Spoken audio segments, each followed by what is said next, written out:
Alright, looks like it is live. Alright, so welcome back to another episode of Films and Fandoms. We finally solved the tech issue that's causing us to delay. So, yeah, I guess, just get right into it. I mean, it always, the last episode and the one before that started with a fucking tech issue. Yeah, to be fair, you did have like a really old laptop you were trying to work with. You have a new laptop, just. Yeah, I mean, well, I still have that old one because it still kind of works. I can watch DVDs on it and stuff, but yeah, Yeah. that's my next purchase. Is going to be like a little DVD player, and I already have one picked out They because make, laptop. they make USB ones. Yeah, because this one doesn't have the little. The CD RAM. Yeah, that's sad. I wonder it was so cheap. But yeah, I got a bunch of snacks just because this goes to show you how fucking weird I am. I have popcorn and Chex Mix in the Hey, that bowl, sounds good. and then you're gonna be like, "Child, what the fuck are you eating?" Black eyed pea cold salad from work. It's like I it's a Mennonite like New Year's tradition, and we had made too much of it, and Katrina was uh, just gonna my boss was just gonna throw it away. And she's like, "Do you seriously. wanna? Do you wanna?" She took like a clam box home with her of it, and still had like a little bit left, enough to fill a little deli container. She's like, Yeah. "Alex, you like this, right?" I go, "Yeah, I tried some of it. It's actually really good." And she goes, "You want the rest of it?" I go, "Yes, give me." And so this is my snack, and my mom's like, "What the hell is this?" I go, "Deliciousness." So let's get started with this episode. So, yep, we are back talking leverage. We're going to be talking season 2, episode 9, The Lost Heir Job. So before we get into this episode, I want to thank our sponsor, Fairy Pines. You can listen to Prairie Pines in Bigfoot Country 102.1 WIFT at lovemybigfoot.com or the Love My Bigfoot app from 10 a.m. to 3 p.m. Eastern Daylight Time on the weekdays, and our sponsor, NAPCO.org. And to support the podcast, you can buy us a coffee on Ko-Fi, which is at Films and Fandoms, and I'm going to post a link to it in the chat. So if you want to click that link, buy a coffee, support the podcast. So, yeah, so the Lost Air Job, a bit of a summary before we get into this episode. The team faces a new challenge when the lawyer of their client insists on following along on this job, taking on a corrupt lawyer trying to swindle a charity worker out of the estate she was promised. Which I think up to this point, this is the closest, like from the opening, or like from the pilot episode to the, the se- from the pilot episode to this episode here. This is the closest they've worked with like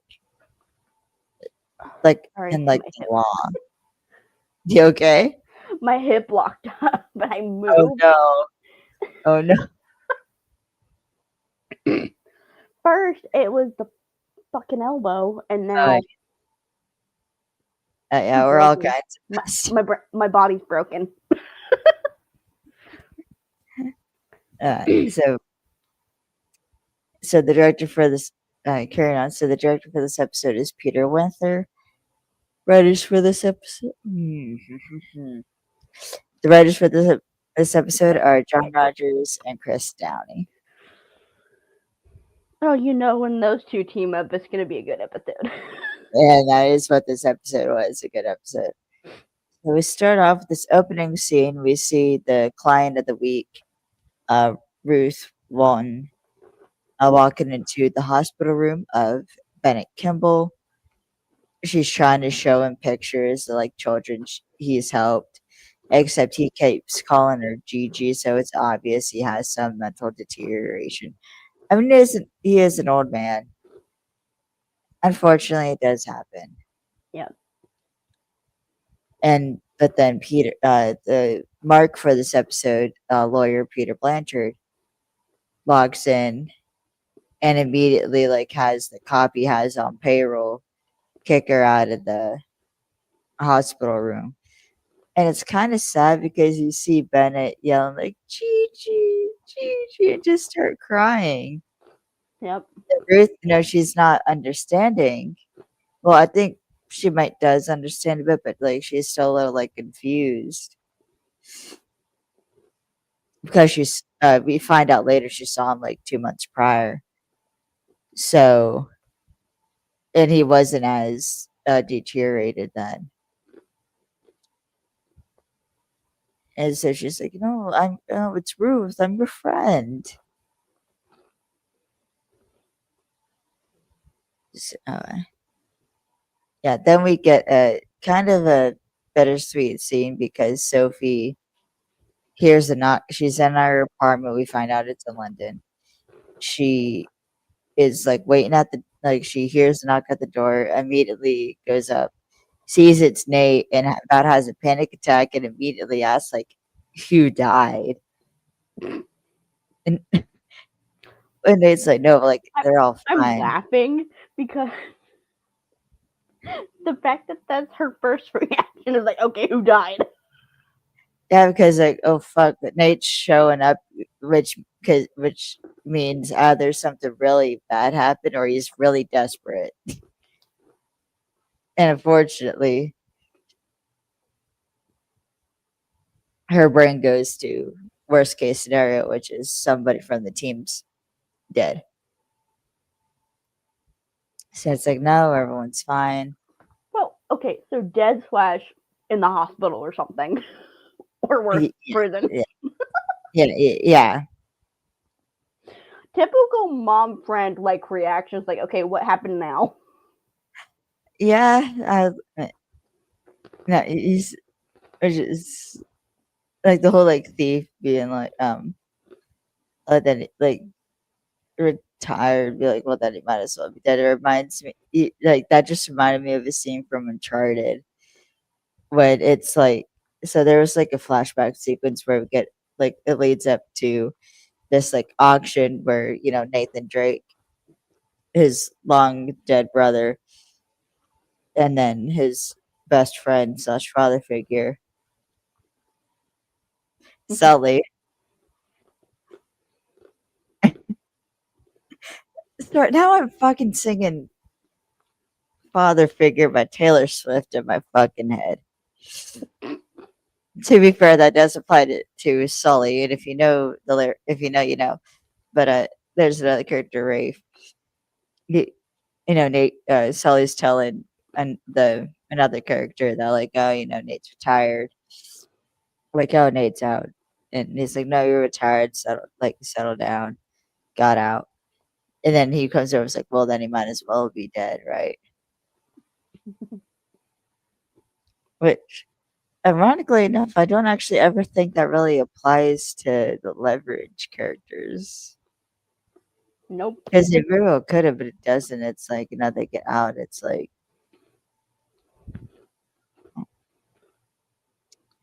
but anyways, Nate goes. The reason Nate is at Sophie's apartment is because he's asking her to come back. So he gives her like a plane ticket back to Boston and is like, he goes about to Boston and he is about to leave saying, like we need you. So if it's like they need me or you need me, and then she's turned away and she can't even look at Nate as he leaves, which I think is like the heartbreaking bit is like Sophie can't look at Nate because I think if she saw the look on Nate's face as he was walking out the door, She's She would probably have gonna start folded. crying. Well, that and she would have folded immediately and went back before she was ready to return. And she Yep. knows she's not ready to return yet. Yeah. Can I just So say, I hate when mom and dad don't like get along. Seriously, like uh, and the fact that Nate doesn't yeah, really realize that she's in a sense kind of grieving of who she was essentially, that's exactly what she's doing and now. it kind of ticked me off a little bit when I first watched this episode. It's like give her time to breathe, man. Like she's trying to process of like who. Okay, so who am I now? This was who I Yeah, like was. Who am I now? like she's going through like she went through the breakup, and it honestly, I think I didn't even think, oh, it's just a breakup, move on. But like someone like Sophie, she's like kind of get no, she's on the older side. She's probably like she never like had a serious relationship because she's been pining for Nate all these years. Yeah. Except he was never available because he was married, Yep. and even after like Nate and Maggie got divorced. It was still like he was like forbidden, basically. Yeah. He not only did Nate kind of forbade himself from giving into his indulgences, I guess, because Catholic guilt, but he never quit loving Maggie, and that was the thing. Yeah. And then he was He was also grieving like, the loss of his son. It was not I, in the like, yeah, and so I think knew it. I think the reason why that he's still kind of, even at this point, distancing himself from her when she ultimately kind of needs somebody there in this moment of trying to rediscover who the hell she actually is now. Um, he feels guilty. Like he feels like in his mind, I bet he's probably thinking, I probably pushed her too far, and she won't want to that be also. with me. I Yeah, It's and kind I of think what I see the gears in his head turning, and that's kind of where my mind went. And like he feels guilt of like pushing her too hard too quickly. yeah, I think it's also like Nate's starting to run out of patience because A little. he doesn't understand like why Sophie has to take the leave of absence. It's like, boy, ask her like, hey, what do you need from me? How can I help?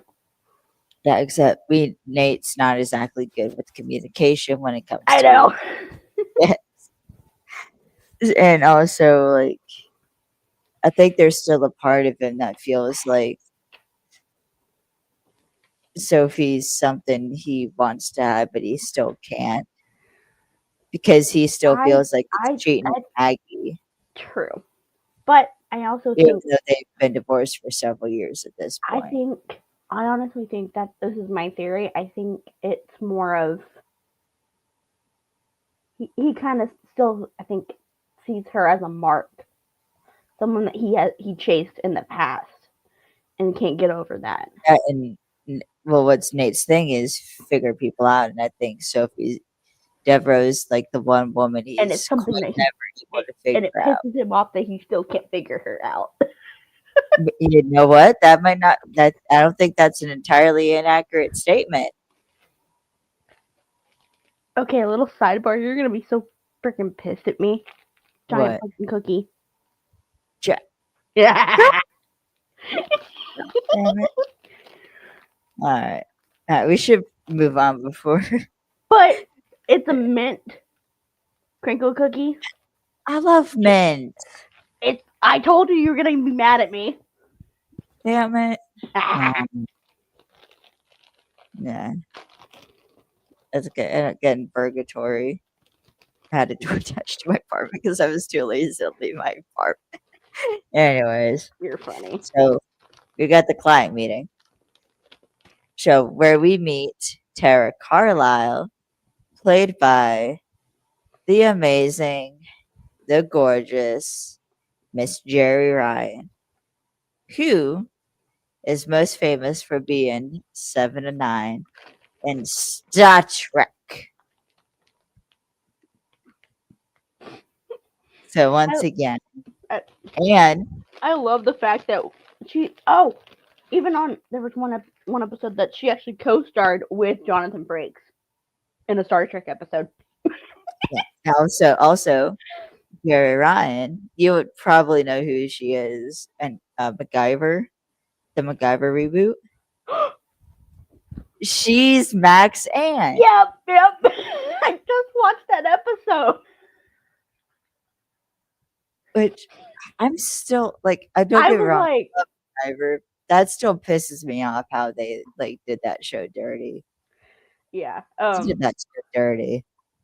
I have yet to find where I can watch it from the very beginning of it. I started in the middle of the like third season of MacGyver, the remake. Oops. Yeah. So But yeah, yep. she's like very, very like well known. But what I know her for is Star Trek Next Generation, Yeah, I know her from this, but and also and then later on Leverage, of course. and then I saw her and MacGyver was like, Tara. Yeah, so Tara comes in, she's introducing herself as Ruth's attorney, and we find out that Bennett Kimball did pass away. And then Ruth comes in and Ruth has white irises, except Ruth says blue irises, they were his favorite. So you can see Nate like tilt his head, be like, okay, I'm not going to say anything, but that's suspicious. Um, so they get to the client meeting. So basically, Ruth runs an organization that helps foster kids get adopted. And Okay.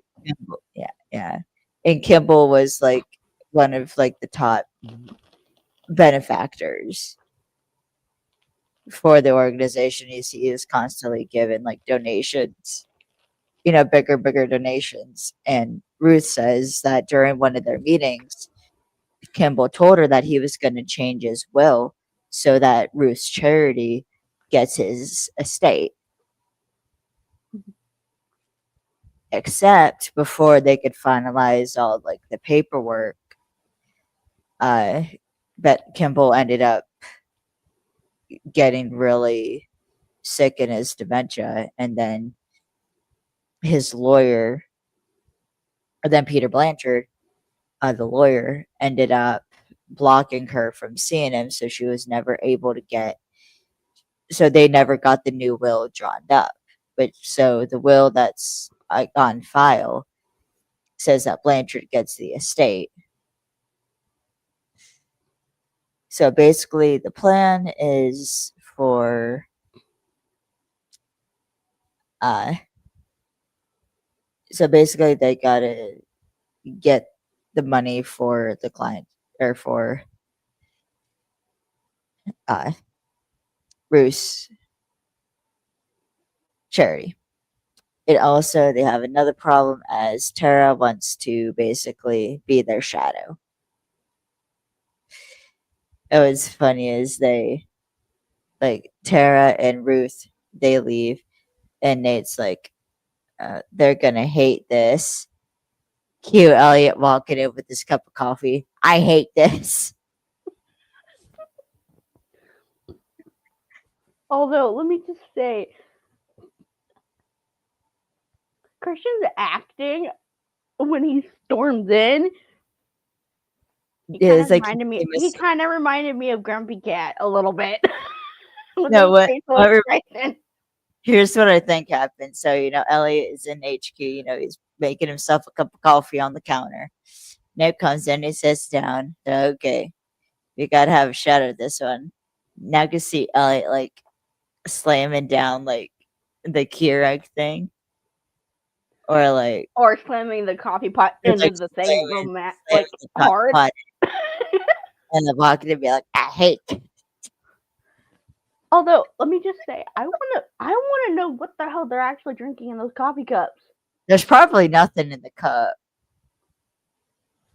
We don't know. Because if I you think wanna about know. it, how many takes, how many times they gotta like, then you gotta worry about like water levels, and then you also like have to worry about like having to go pee in the middle of a take because you drank a lot of water. Or maybe it's like, you know how big those fucking coffee cups are? Maybe it's like full of water or like Gatorade or something, or who knows, like tea or whatever.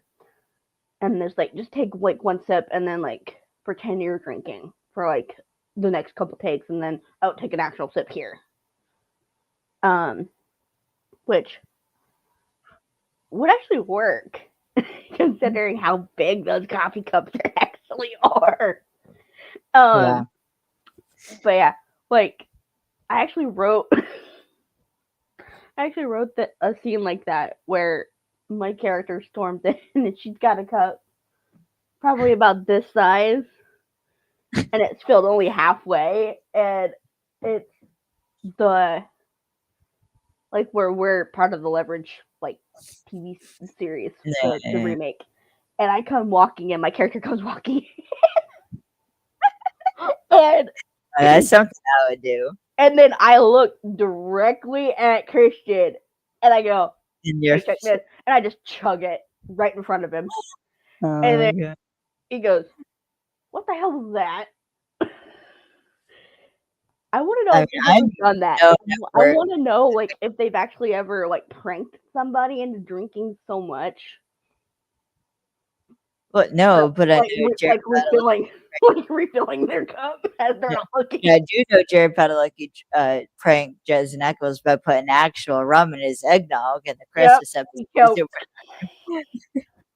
And apparently it was a lot of rum given Jensen's face. But yeah, And they're from Texas boys, so you know they can handle their liquor. but yeah, I love the fact that like one, the cups are just freaking cute. There. Do you Um, think Harrison made him special? Or probably like had it like maybe the special? props department made them or something. But I'm you talking know, like obviously the props department yeah, probably made it.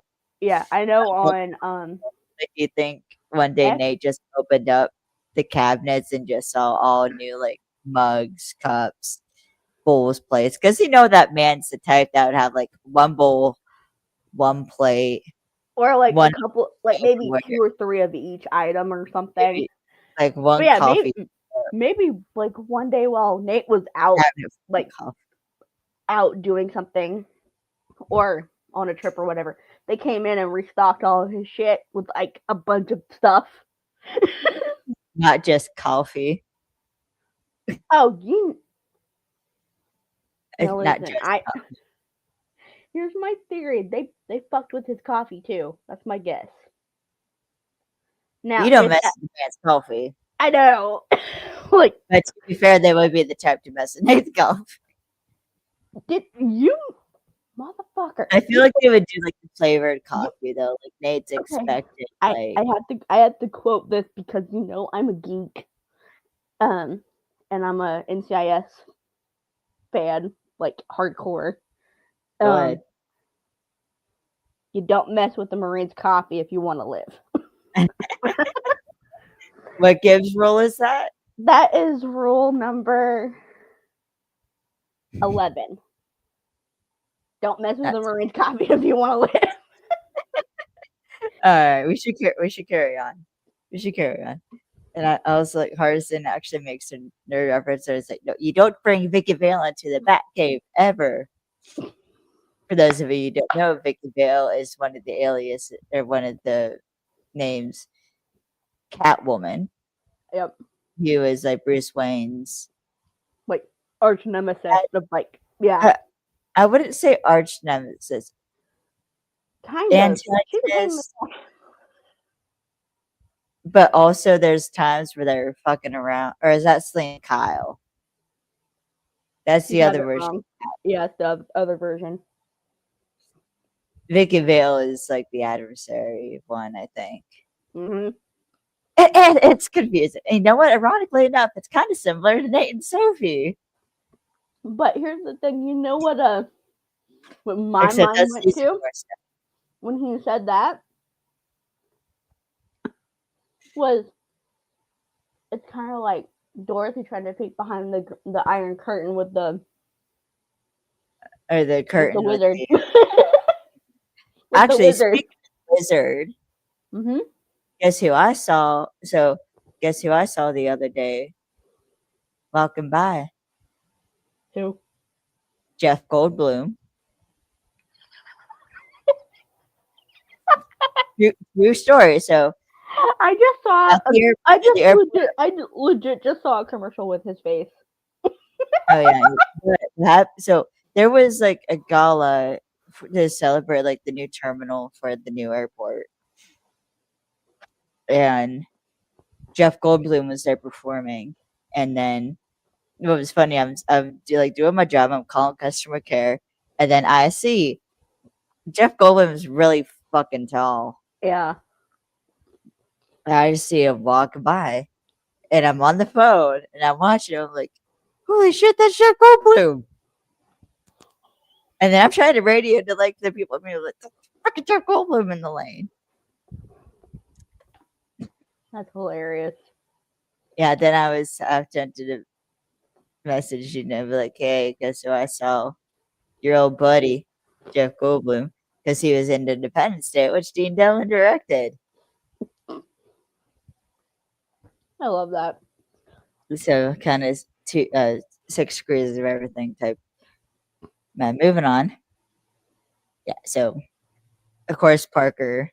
So there. Yeah. So Parker tells Nate to call Sophie because she wouldn't approve of this, and Nate's like, "No, we can't keep calling Sophie." And Harrison's like, "Oh, but you can plan a little secret getaway, and you can sneak off to go see her." And it's like, "No, I didn't go see Sophie. I was in Harrisburg researching a client." And I was like, "Uh huh." And then he pulls out the receipts because Nate's passport got dinged in Heathrow International Airport. Of course it did. And also, he caught Nate on several cameras going to Sophie's apartment. Of course, they're all making fun of him because he's standing outside her apartment looking all pensive. And the Parker's like, oh, he's rehearsing what he's going to say. I've seen him do that before. And I was like, he wants to play Waldo. Where's Waldo? I wanna know if when they were And they're doing that, if he just confused. started cracking up and broke Maybe. character. Because But I would have ended up laughing. I would have cracked. I would have laughed. yeah, so but eventually Nate does admit, like, yes, I did go to see Sophie, and she's not. But then, like, the media immediately drops when Nate says, and she's not coming back because What Parker's like, well, what was sad was she immediately went from like, just not excited. now or ever. I mean, she went from when he said that she went from excited puppy to kick to like pre Kick, tantrum, like almost tantrum toddler moment. Like what? like, what do you mean, mom's not coming back? No, and I about cried. Ugh, it made me sad, but also at the same time it was cute seeing her go, what? Oh, Yeah, yeah. So Nate, of course, tells Hardison to do a background check on Tara. Excuse me, and like for this one time they could have a chaperone. And so we get formally introduced to Bennett Kimmel, who's basically was a really bad person, union busting, polluting, and also has several incidents where he'd like chase women and basically an overall like douchebag. And essentially Nate brings up the idea, like, oh, rich people, you know what happens when the end is near. And it's like that saying, you can't take it with you when you like that song. Oh, I know it's a country. I should fucking know this. It's like a country song. Can-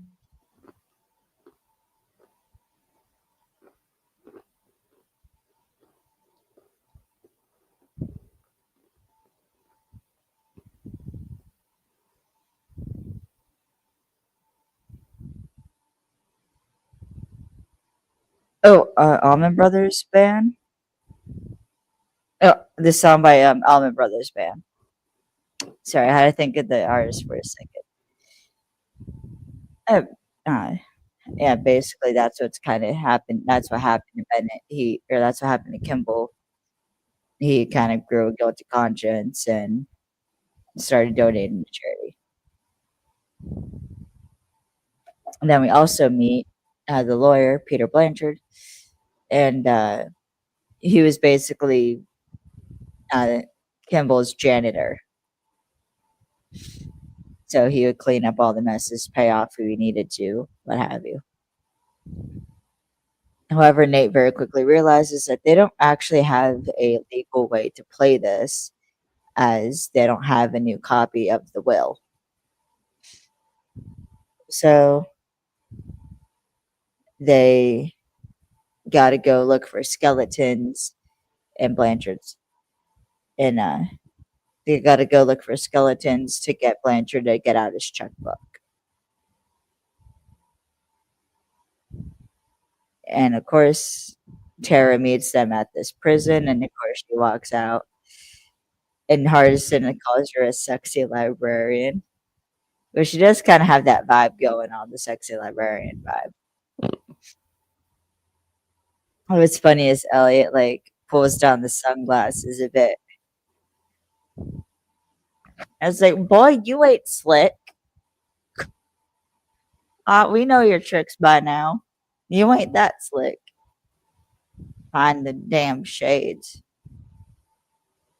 Right? If you like, it was like a TikTok where it's like, oh, I wear shades so people don't know what I'm looking at, and then like they're just staring like right at what, like it's usually like boobs or like someone's ass, and it's like, yeah, that's the point of sunglasses. Okay, don't turn your body or your head. I, I'm messing mostly. Moving on. So they're inside this prison, and or inside the prison, I should say, is one of Kimball's old business associates, PJ Orson, and basically a company called Lamont Holdings paid $50,000, uh, or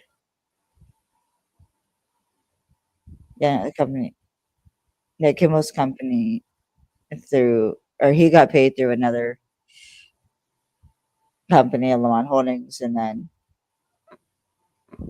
uh, yeah, anyways, he got $50,000, and that payment was the standard rate for a hit back in the 80s.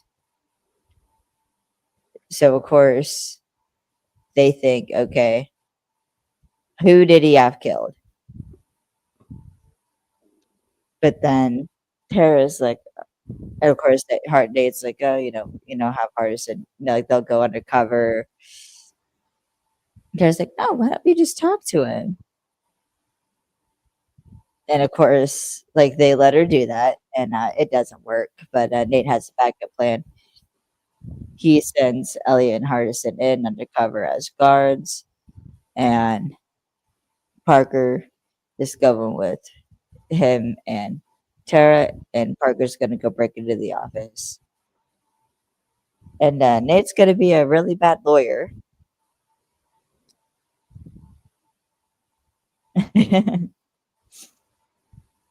What's funny is Nate goes up to the office of like the court judge. He starts talking loudly that he's needs to talk with the judge about like the probate case. And his alias is Jimmy Papadopoulos, the most insufferable alias that Nate has, which is on purpose because it's purposefully designed to piss off Blanchard. But also Hardison and Nellie introduce themselves to PJ, and they're guards at the prison. And also they kind of set up that like they came from maximum security because they Hardison like other guard mentions like 3 strikes and they go to maximum security. And Hardison pretends he has like PTSD from surviving like a prison riot because they're trying to scare PJ is what's going on. So they're setting up that like they came from a maximum security prison with like connections. So yeah. And Parker gets the combination for the safe, kinda. And and then Hardison and Elliot put the squeeze on PJ by not only hiding or they hide they plan a shiv on his body. Then they investigate uh, the bunk and they find Nazi paraphernalia that they planted. So PJ and then Hardison name drops like the mom be like, oh, I guess I gotta call my kid, I don't know, like, oh, be strong for mom, like little Mon, and then Elliot just stares at him like holdings. So PJ knows that he's like kind of fucked,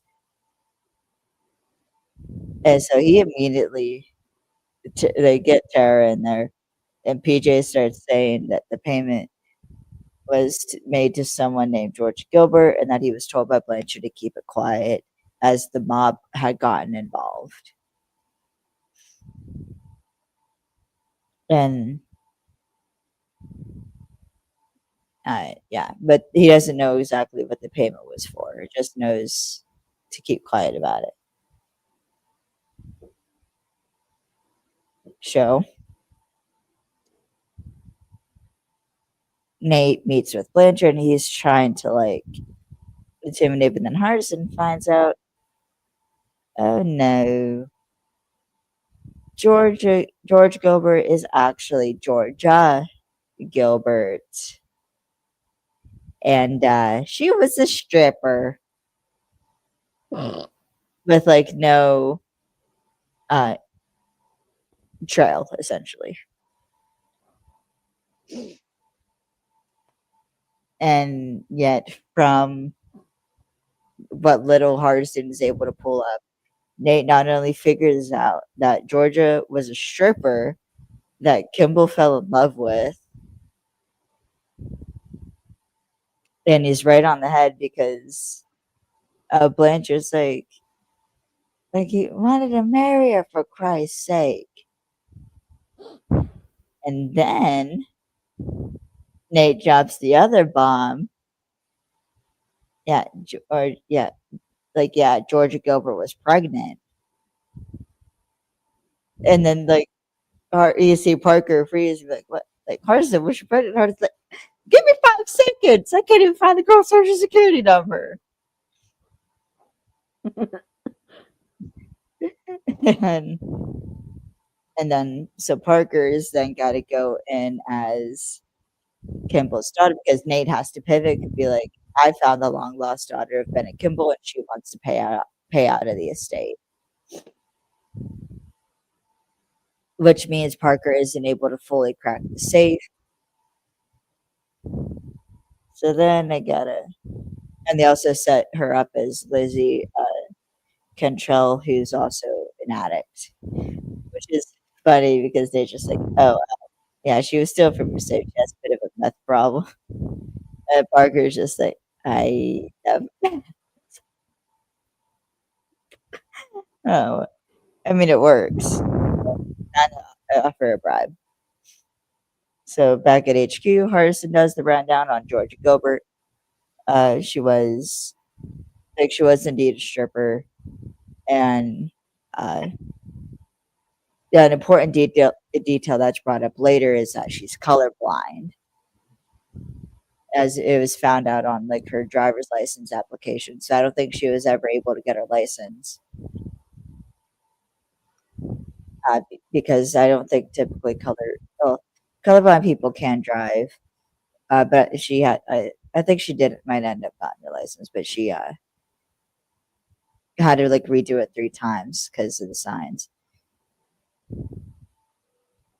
And she was actually, in fact, pregnant, gave the baby up for adoption, and it was a girl.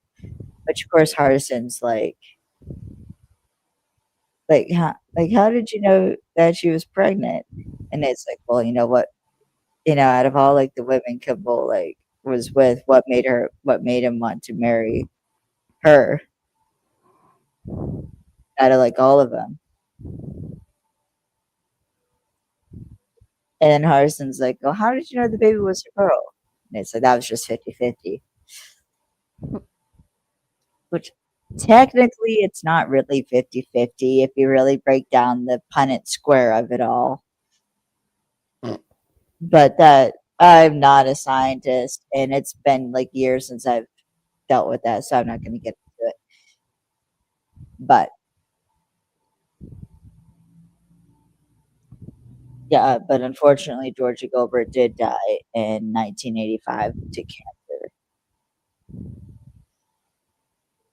And since they're not able to find the real daughter as adoption records are sealed, they finalized a plan to have Parker play the daughter.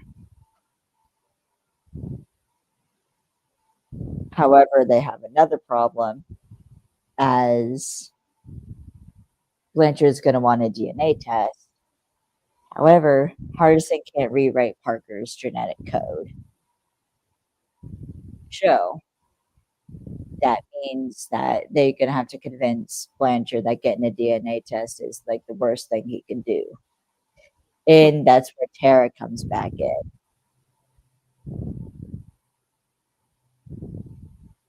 Uh, because Tara goes in, she starts saying that, like, now, they do the test, they have to live with the results.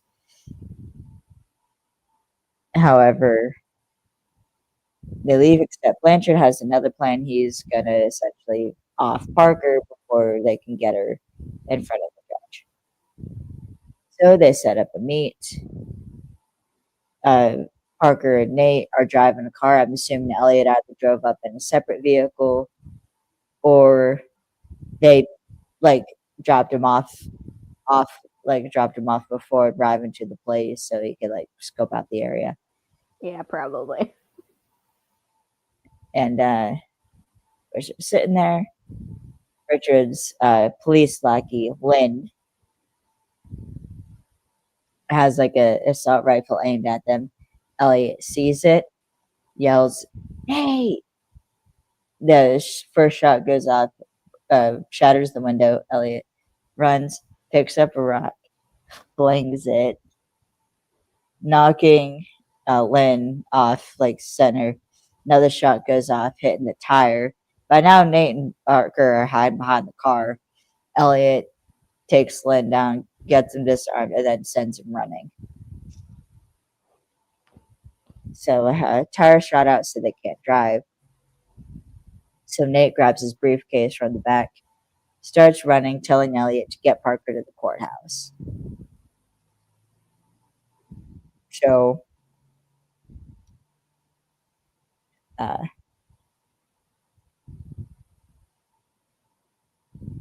Hardison has also arrived at the lobby.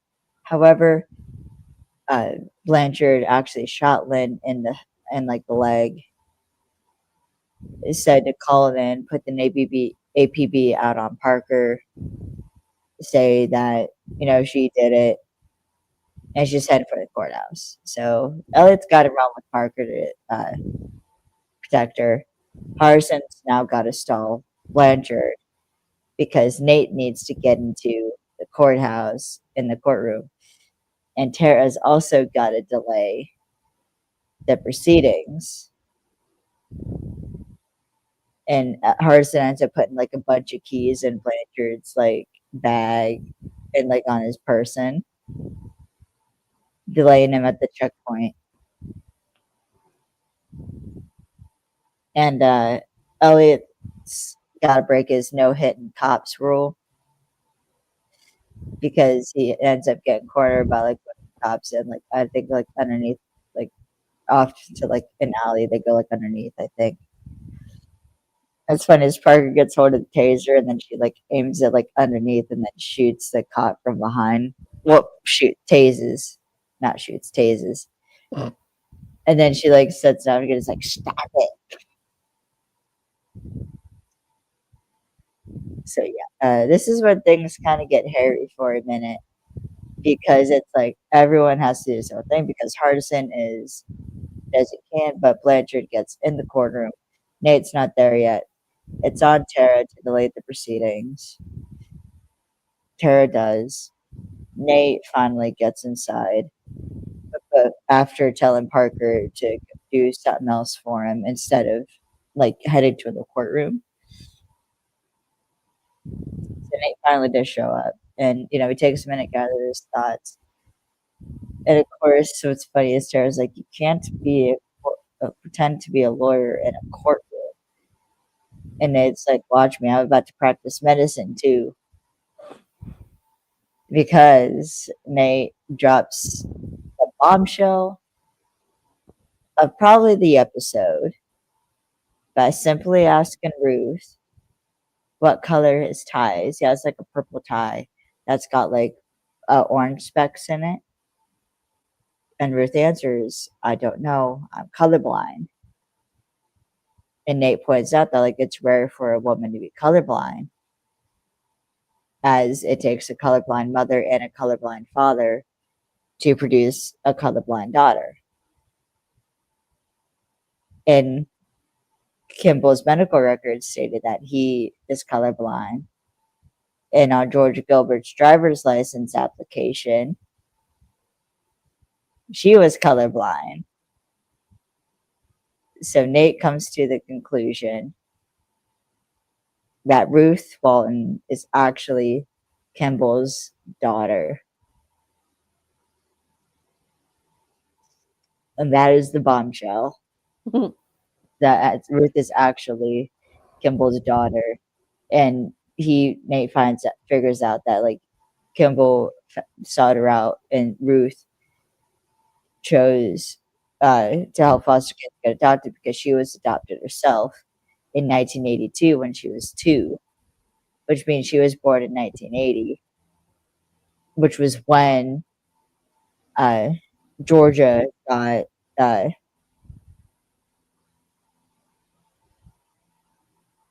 when Georgia got ran out of Vegas.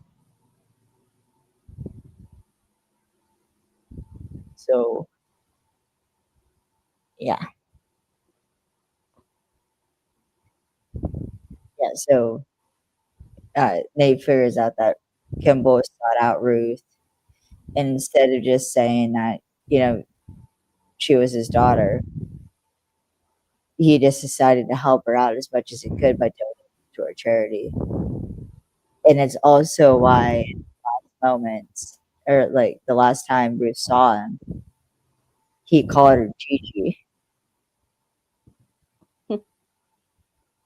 That's cute. Yeah, and it's also kind of heartbreaking if you think about it, because he essentially lost the woman he loved twice. Yep. Like way back in 1980 when like she had to leave him and he didn't know where she went, and then all this later when he's in like the throes of and not like seeing her again, only for to get like ripped away again because Blanchard. Ruth out of the hospital. So it's sad if you think about it like that. But like, it's sweet though. So yeah, so the judge orders a DNA test for Ruth, and of course, so if you think about it, also somehow between the meeting, or no, maybe before the meeting,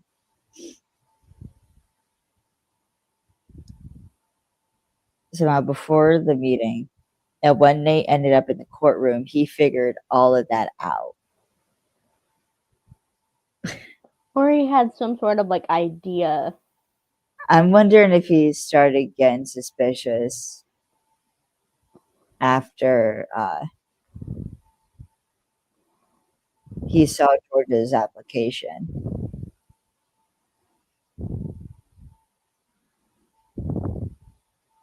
But anyway, so the team meets with Ruth and they talk about everything. And then Ruth drops the other bombshell because it's like, no, I thought, like, where's your lawyer? I thought like she'd want to be here to celebrate the win. And Ruth's like, my lawyer? No, she said was with you. Of course, like the teens ask goodbye, they go into HQ, and guess who's sitting there in a chair, cross-legged, holding an envelope? It's Tara. So it turns out this whole time she's been playing him because Tara Carlisle is actually Tara Cole. She's a grifter friend of Sophie's, and she does have a letter from Sophie, authentic, Getting like the actual like factual like relationship, and basically, yeah, like, Sophie said you were done. It's literally Sophie going, you can trust her because I vouched for her. She's good people. Yeah, of course, the team like gets all suspicious because they're like, how does that be the smartest move playing us? Yeah. She was like, I just wanted you to see how good I was, and I wanted to see how good you were. And Elliot, Elliot looked like he wanted to strangle her. Yeah, and with Parker's like, to be fair, I would have too. You're not really a lawyer, are you? And Tara's like, you're adorable. And Parker's like, excuse me? Like, I am not cute. I will hurt you. Like, Sophie only gets to call me cute.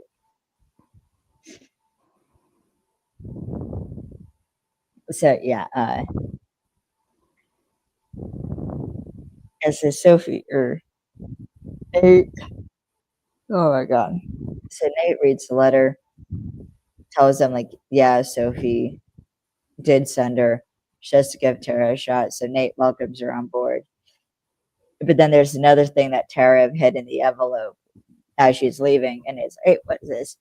And Tara has an invoice for her cut of the inheritance. Because as she says, she's not a candy striper. This is my job. Which for the longest time, I thought she said candy stripper. And I was, I thought she said candy stripper. And I was like, I didn't realize, I kept hearing candy stripper, not candy striper. That's why I watch with the captions on. I love the captions too, except. So yeah. Yeah, and that's actually kind of the end of the episode is so Tara Cole will indeed become a recurring character as she's not only going to finish out season 2, but she is also going to be in season 2 or season 4. And off and on actually throughout season 4. And now she's just in the one episode of season 4. Actually, no, there's 2 episodes that she's in. No, I thought it was just Well, okay, so there's this one. She's in the Girls Night Out. But there are a total of 3, I think, that she's in. 3 or 4. like total episodes, but yeah, there's 2 actually in the next season. There's 2. Hmm. I can She's look not. it up. I mean, I know she's in season 4. I don't think she's in season 3, but she is in season 4. Then she does appear. Wait, Lex. Before I say this, how far are you along in Leverage Redemption? I'm caught up with Leverage Redemption, Oh, fully caught up. except for like 1 episode, but yeah. Okay, so yeah, and we do see Tara in season 3 of Leverage I Redemption. know. I saw the trailer for it. The little when I was rewatching part of season 2. Yes, and I fucking love that episode because like Tara not only I fucking love her return because not only is she like attacking to Sophie and there's her like But yeah, you she would have was. told me you Yeah, knew she Tara. was. This was like the first like introduction to Tara, but she was like in like I think one more episode in this season, and then like 1 or 2 sporadically throughout season 3, and She's then in season there's 2. 1 in season 4. No, she's in the rest of season 2. Yeah, She's off and in season on. 4. It No, was she's in like because the next one. I mean, yeah, like she was mentioned in those episodes, but there was one where we didn't see her face. She was just mentioned because I remember, and then because she was back at the office or something. But yeah, it's like I don't like Tara. She is season 3 of Her Leverage. her No, writing. no, Ooh, at one point there was one. Although I liked her introduction, that was cool. But there was 1 no, or 2 episodes after this that the writing for her could have been a little bit better. maybe, yeah. No, but we'll get that when we get into those episodes. We'll get into that. Exactly. Yeah, she does. Tara does return, and not only will Tara be in the rest of the season to kind of take Sophie's place because once again, Gina Bowman was on maternity leave, so to fill in the 5-man band, they have Tara, and she does appear also in season 4, The Girls' Night Out Job, which is one of my favorite episodes because it's just the women being badass, and I love Tara in that episode. And I also, when And she does she's here, in one of my favorite episodes, the 3 Strikes Job. That one. yeah, yeah, I love that that's episode. yeah, yeah. She finishes off season 2, Yeah. and the Girls' Night Out Job in season 4, and then in season 3 at Leverage Redemption, and the Grand Complication Job.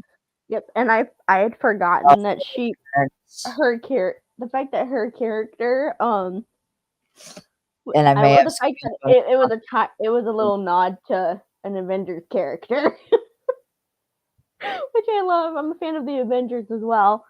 And when I found that out watching the DVDs a few years ago, after I'd gotten the DVDs and I heard that tidbit, I immediately started giggling. I'm like, that's awesome. The funniest part of Tara's return, though, is Brianna just having a full-on girl crush on Tara. A little bit, yeah. I saw that clip and the I look was like, that on is Brianna's face was like, she's so awesome. I'm like star eyes, and I'm like, you're a legend. I I'm like, know. that is a mood, Brianna. That I'm is a like, mood. girl, calm down. That is a mood, though. I too would act that way if I saw Jerry Cole or Jerry Ryan. That would be me with Beth Reese crap. I'd love to meet Bethy. I wish I went to when I was at ElectricCon, but she had to cancel. Womp womp. And like if and when I ever meet, Second one, I swear to God. even if like if and when I do meet Christian one of these days, that's gonna be me. I'm just gonna be standing there like waiting for like my picture or something, and I'm like, we'll make eye contact. I'll just be giggling. I just hugged you. And like for me, I would be like shaking, and then I would be giggling. Actually, Because it's been a year since that's happened. I know. And what's funny is, like, or even freaking Clayne Crawford, if I ever, God forbid, meet him at a convention or something, one of these days, which, Okay, it's kind of a shitty picture, but that is me. yeah, you look so tiny compared to him. It's adorable. And That's that me trying not to hyperventilate, by the way. that man knows I exist, and he Yeah. loves me. He literally said that he loved me, and like You I too. proceeded to cry. But honestly, like if I were to meet either Clayne Crawford, Riley Smith, CK, or even fucking Dean Devlin himself, like face to face, I would just be like, shit. Yeah. Oh, I also. Hold on, where is it at? And yeah, you broke me when you met Dean. Yeah, he sent me that, y'all, and my brain just froze. But you had been texting me all damn day. I know, and then it happened, and then I froze. And you just texted me, woman.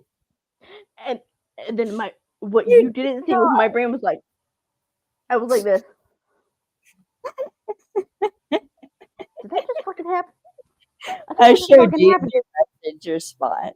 You did not. I What was was like, his reaction? What was his really, reaction? really laughing. Oh, God. He saw me freaking out. Fucker. He literally saw me like full I on thought fangirl the moment. messages. I showed him the messages you sent after. When after I sent the video.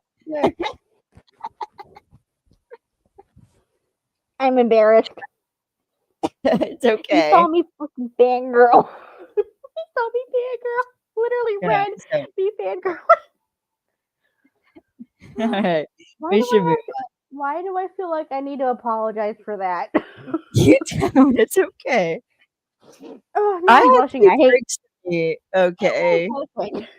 If anyone should be apologizing, it's me because I get goofy when I had a little bit to drink. But yeah, speaking of that, this is a completely different like thing, but Okay. um okay, so I went and saw this bluegrass group at our little, we have a little arboretum local here. I'm gonna do like a concert to like help bring support and whatnot. And so this bluegrass band that we went and saw was phenomenal. I'm a fan. Hold on, I'm gonna go grab the thing and show you. Okay. You'll love it. Okay. Okay. Guess we're doing show and tell. Let's go. Oh, let's see what she's getting. What's she getting?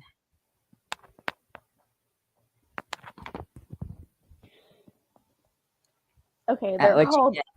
yeah, they're called The Last Rebel. Look them up. Uh They're good. They're on Spotify. huh. They Ooh, signed. good. I got the Ooh. vinyl. It was like $15, and they signed all four of them. Signed it for me, and I got That to is talk to nice. one of them. And he he plays the banjo Uh huh. and guitar, and he sings like the backing vocal. And I go, this is kind of. I told him, I was like, yeah, I love. I was like, you guys have a new fan. He goes, oh really? I go, yeah, I've never heard of you guys before, but I'm a big fan of like the bluegrassy like kind of soulful music a little bit, kind of like the hillbilly sort of. And he goes, "Oh yeah." I go, "Yeah." And I've seen a couple of bluegrass bands at the Workington House uh here in my hometown. And he goes, "Really?" I go, "Yeah." And this kind of reminded me of that. He goes, "Oh, I appreciate that." And I go, "You sound incredible, by the way." And I was blushing because like he was looking right at me, like in my eye holes, just staring at me. And That was like me when like Callum and then McGowan. to make it even better, they all four had fucking tattoos, and they were all really Ooh, cute. And you then the do one like guy, they know I like tattoos. yeah, he gave me a side hug, which was awesome. And I go, I also like accents, which is I probably know. why like Callum called And me then the lead singer, Callum. oh my god, he can play the harmonica so well. I was just literally just sitting there, mind blown. Like literally, he broke my brain. And I told him that. I handed him the vinyl to sign. I'm like, one, y'all have a new fan. Two, you broke my brain with the freaking harmonica, dude. And he goes, I appreciate that. He's like, I'm sorry I broke your brain, but that's pretty cool. And then my boyfriend got a CD of theirs, and he had them sign it. The only thing I wish I would have gotten was a sticker. It was $5.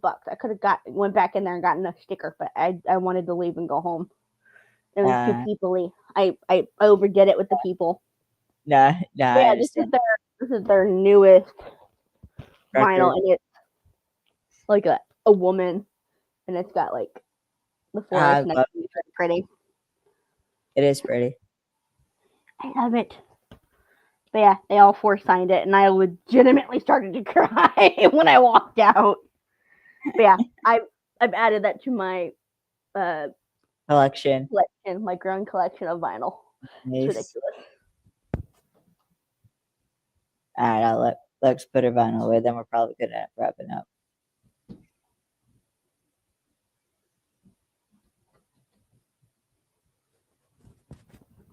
I think this is And then also it's on top of my Twisters vinyl. Oh, you got the Twisters vinyl. Finally, I went back to Barnes and Noble and got it. But yeah, that's actually the cheapest I've ever bought vinyl for. It was like $15.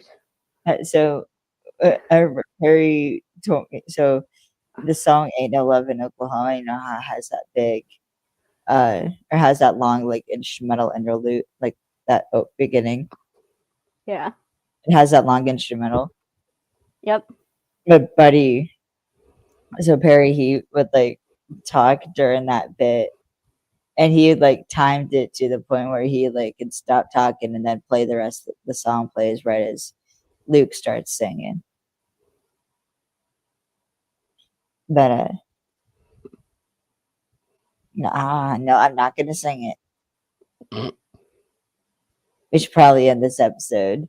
Unless is there anything else you want to add about this episode, Alex, before I go on to my notes?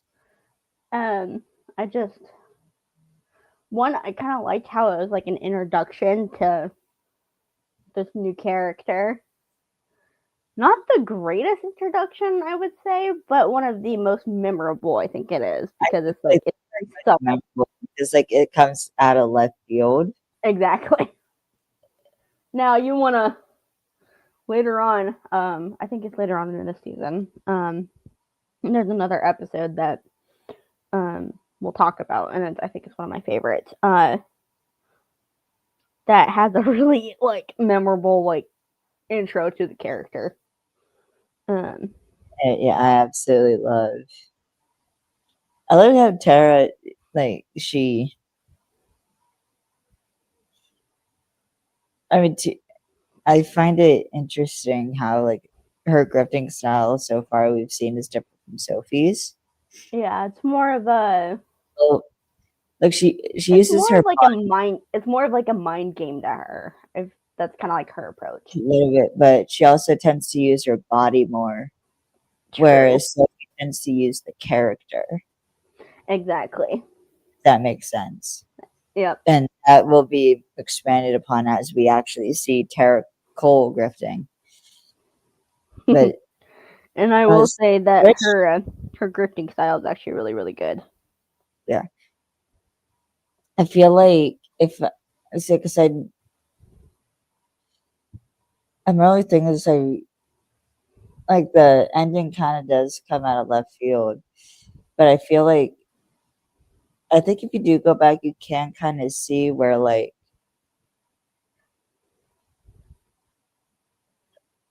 well, there's evidence that Tara is like grifting him. Yeah, a little bit. But yeah, Huh. we won't get to one of my favorite episodes until next season, which I'm sad. Don't worry, we'll get there. We're And gonna compare get there. and I'm gonna probably fangirl again for obvious reasons. Video job. Yes. Uh, And I'm going to have to bring up a certain somebody's show. Just fair warning. But yeah, I like I said, I liked the introduction to Tara. Me too. As much as I don't like her character, she's a little bit of a bitch, but it works. And I like that she's at Yeah. first I feel like she's playing mind games with the team a little bit. From Yeah, I from think my he's perspective, like she's playing mind games with them a little bit, just a little. And yeah, he's doing the I mind think it game. kind of works because they realize what's going on. They realize that she's messing with them.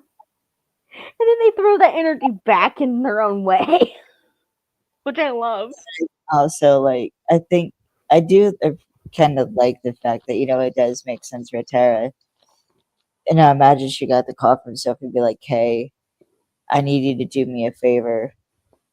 Like, I need you to like take my place in this crew, in my crew."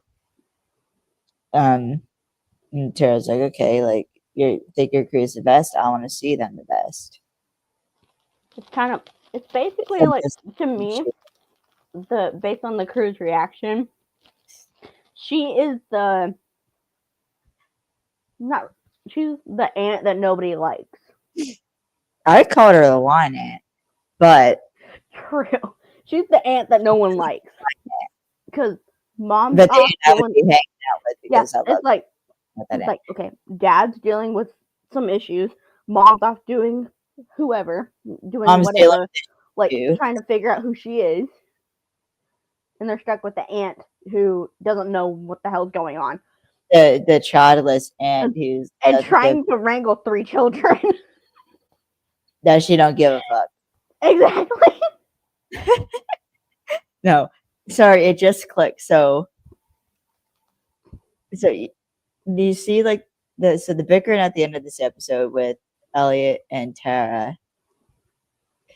For some reason, what popped in my head because I'm obsessed with the Taylor Swift's new album, "The Life of a Showgirl," is her song "Actually Romantic." Except the song is basically an enemies to lovers, enemies to lovers type of song, but instead it's like about like you're like it was basically like because one of the things was just like it's actually not the time you spent but it's basically like you keep like breaking up this person and the other person's like oh like why are you obsessed with me, but there's a bit of like that enemy lovers like flirting except they kind of hate each other but they also can't stop flirting and bickering with one another. And for some reason, I feel like that's a little bit Tara and Nelly, Yeah. especially after like this next episode. After like they get into a fight scene, and Tara looks over, is like, "You like me now, don't you?" It's The the the simultaneous hair flip. That episode. But you can't tell me that was a little And bit I terrible. remember, but yeah, I remember watching the or listening to the commentary for that episode. That wasn't planned. Christian was like, "Yeah, accidentally happened," and we just rolled with it. Oh yeah. All right. So before we get too into the other episodes, so I But yeah, like I actually said, this was a really kind of yeah very leverage-esque way to introduce a new character. It was very yeah subtle but yeah. I think necessary, it and also I have a love-hate relationship with this character. I think it also goes to show how like off their game the rest of the team is because they didn't once suspect that Tara was a grifter. Nate just told Hardison to do a background check and that was that. There was no indication that Nate suspected that she was a grifter. Yeah. And so I think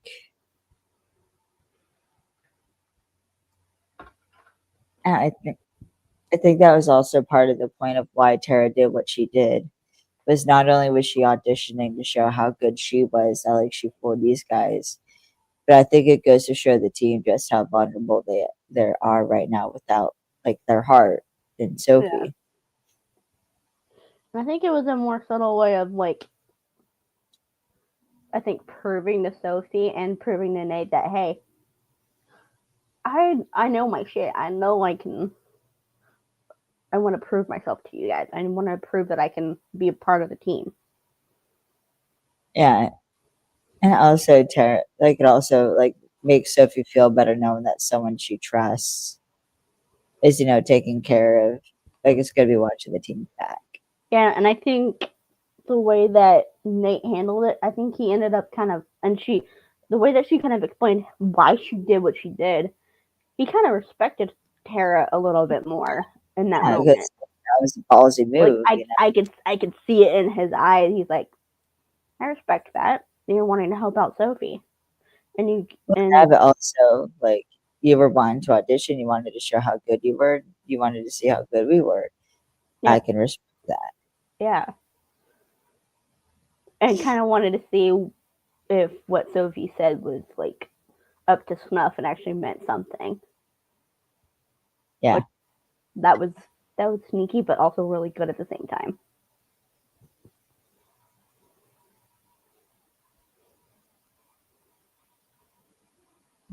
Sorry.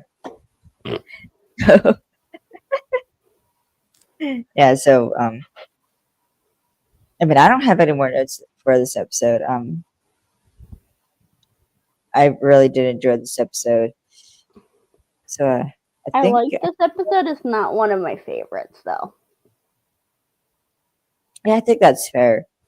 I yeah, I think that's fair. And It's just because, like, to me, I felt like the writing could have been just a smidgy bit more like so I dramatic. wish the more like obvious hints that like Tara was Exactly. Instead of it being more subtle, I wanted it to be kind of more more front obvious. and more blunt. And maybe play more into the whole the team's not at 100% because they're missing Sophie. I Yeah. think that would have been the angle I would have personally played. But I love Tara. So I'm excited to keep talking about her as the episodes go on. So I'm gonna go ahead and wrap up. So first off, I want to thank our sponsor, Prairie Pines. You get to listen to Prairie Pods of Bigfoot Country 102.1 WIFT at lovemybigfoot.com or the Love My Bigfoot app from 10 a.m. to 3 p.m. Eastern Daylight Time weekdays. I'd like to also thank our sponsor, NAFCO.org. If you want to support the podcast, you can buy us coffee on Ko-Fi at Films and Fandoms. Links in the chat. And we do have a Discord. This is the invite code. This is our Instagram, FN Fandoms with Kaylee and Alex. This is our Twitter, FN Fandoms. We're also on Facebook, Films and Fandoms. This is my website, Kaylee and Acting. I'm also on Twitter at moviefan_67. On TikTok at moviefan_67. You can follow Alex on Instagram at Alex_the Alley Cat. On Twitter at Alex the Alley Cat and TikTok at Alex the Alley Cat. And go support our friends over at Ma Filmworks. It's a link to their Facebook if you want to see what they've been up to lately. I'm sure they'll greatly appreciate all the love. So, next It episode, was fun to y- come back and do another podcast episode. I've missed it. it was, yes. I'm glad, I'm happy that, like, now we're back to normal. At least So, the normal for now. and normal for now, exactly.